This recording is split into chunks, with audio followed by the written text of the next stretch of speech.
try to make this very quick, but if you have a Nissan Murano that the alternator keeps failing, mine started out failing about every 2 years like clockwork for 3 years, and then it lasted 2 months, and then it lasted 2 weeks, and then it lasted 2 days.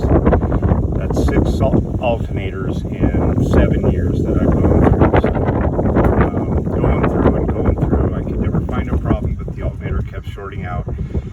And here's what I did to fix it. You see a lot of YouTube videos about taking the battery out and checking the ground connectors, which is fine. There's one back here on the transmission, and there's one underneath the battery here, ground wires.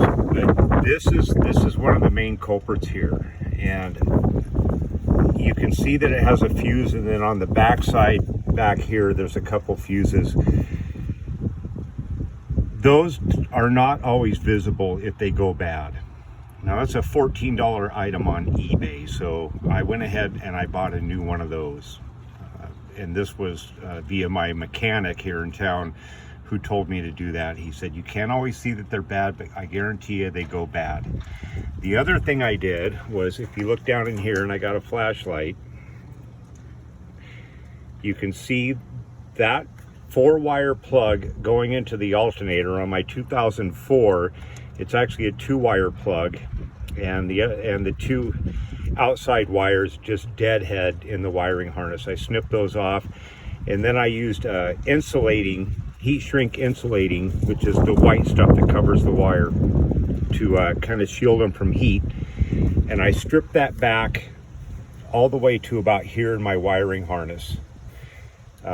So when you take your alternator out and that's exposed, you want to take that up and cut it back to just about 6 inches past where it goes into the wiring harness. You can see it goes into the wiring harness right. Let's see if I can find this. Yeah, right down there below that terminal. So you can get that plug, right there that you see the red and blue, black and white wires on eBay, and I think I paid $18 for that.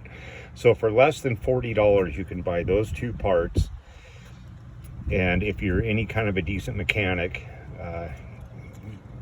when you have your alternator out, you can that one came with a splice kit, so I went ahead and put heat shrink tubing on the splices before I wrapped them back up in the wiring harness. This over here, this whole unit right here, very easy to replace. You take these clips off in the back here. There's a tan one and a black one. You can just see the tips of them there. Those clips come off. You undo this, you undo this. I went ahead and bought a new battery terminal, this right here. Went ahead and bought one of those. That was 10 bucks. So there again, $45, and that will solve. I've been driving this for 2 months, and it has solved my shorting out alternator problem.